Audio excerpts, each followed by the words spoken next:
கல்பாக்கம் அடுத்த புதுப்பட்டினத்தில் தமிழ்நாடு வீட்டு வேலை தொழிலாளர் நல அறக்கட்டளை நடத்திய தொழிலாளர் தின விழிப்புணர்வு பேரணி மற்றும் கருத்தரங்கு நடைபெற்றது. செங்கல்பட்டு மாவட்டம் கல்பாக்கம் அடுத்த புதுப்பட்டினத்தில் தமிழ்நாடு வீட்டு வேலை தொழிலாளர் நலசங்க அமைப்பு நடத்திய தொழிலாளர் தின விழிப்புணர்வு பேரணி மற்றும் கருத்தரங்கம் நடைபெற்றது. இதில் அமைப்பின் செங்கல்பட்டு மத்திய மாவட்ட துணைத் தலைவர் ராஜதிலகம் வரவேற்புரை வழங்க சாட்ரா சாஹார்வல் அமைப்பின் செயலாளர் பாஸ்கல் மேரி தலைமையில் நடைபெற்றது. அமைப்பின் பணியாளர் ஜெயந்தி தொகுப்புரை வழங்க சிறப்பு அழைப்பாளராக தமிழ்நாடு கட்டுமான தொழிலாளர் நல சங்க தலைவர் பொன்குமார் மற்றும் தமிழ்நாடு வீட்டுமனை தொழிலாளர் நல அறக்கட்டளை பொறுப்பாளர் அருட் சகோதரி வளர்மதி ஆகியோர் பங்கேற்று தொழிலாளர்களுக்கு அளிக்கப்படும் அநீதிகள் குறித்தும் தொழிலாளர் தினம் கொண்டாடுவது குறித்தும் தொழிலாளர்கள் மத்தியில் எடுத்துரைத்தனர்.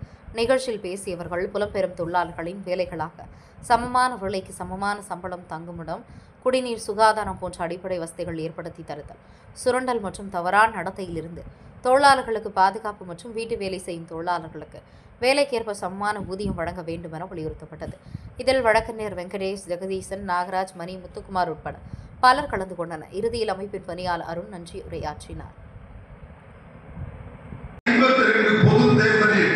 மாற்றி எல்லோருக்கும் ஒரு வார்த்தையை கொடுத்த உரிமை எப்படி வந்தது? அரசியல் மாற்றம். பெண்களுக்கு சொத்துல பங்கு உண்டு. ஒரு அப்பா தான் பையன் பிறக்கிறான், பொண்ணு பிறக்கிறான், ஒரே தாய் தந்தை, ஒரே குடும்பம், ஒரே ரத்தம். அது என்ன சொத்து இல்லை, அப்ப சொத்துல பிள்ளைக்கு மட்டும், மகனுக்கு மட்டும் பங்கு, மகனுக்கு இல்லை. எவ்வளவு கொடூரம், அநியாயமா அநியாயம். ஆனா எத்தனை பெண்கள் உங்க அப்பா கிட்ட, ஏப்பா உங்ககிட்ட 2 ஏக்கர் இருக்கு, எனக்கு 1 ஏக்கர் கொடு, அண்ணனுக்கு 1 ஏக்கர் கொடு, எத்தனை பேர் கேட்டிருக்கோம்? கேட்டதுண்டா? கேட்க விடாம அடிமையாகவே இந்த நாடு வச்சிருந்தது. குழந்தை பெறக்கூடிய ஒரு எந்திரமாக வச்சிருந்தோம்.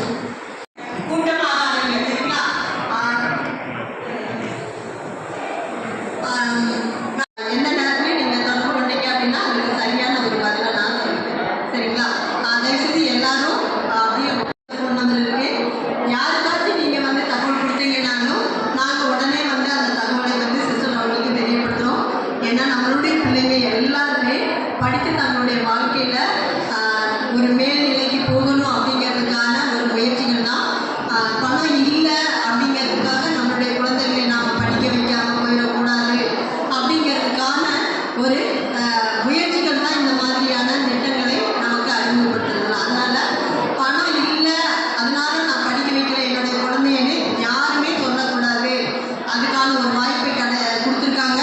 அதை நம்ம எல்லாரும் பயன்படுத்திக்கலாம். அதை குறித்த சந்தேகங்கள் எதுவாக இருந்தாலும் நீங்கள் என்ன செய்யுங்க, என்கிட்ட கேட்டு தெரிஞ்சுக்கோங்க. நான் தொடர்ந்து உங்களோட தொடர்பில் தான் இருப்பேன். அடிபட்டு போனா காப்பாற்ற முடியாது. சொந்தக்காரர் ஒருத்தர் 2 வீலரை நிறுத்துற இடத்துல தவறி கீழே விழுந்தது. சின்ன கிராமத்தில் தலையடிச்சு 4 வருஷம் கோமாவில் இருந்து இப்பதான் இருந்தார். அவருக்கு தெரியாது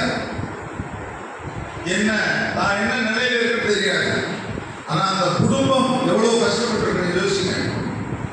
போக சொல்றாங்க, ஏன் 2 வீலர்ல போய் கையடிப்பட்டு போனா, காலடிப்பட்டு போனா உயிருக்கு நாம ஒன்னா கூடி நம்ம பாதுகாப்பை நாம உறுதி எடுத்துக்கணும். அந்த குடும்பம் பாதிக்கிறது. ஆகவே பாதுகாப்பு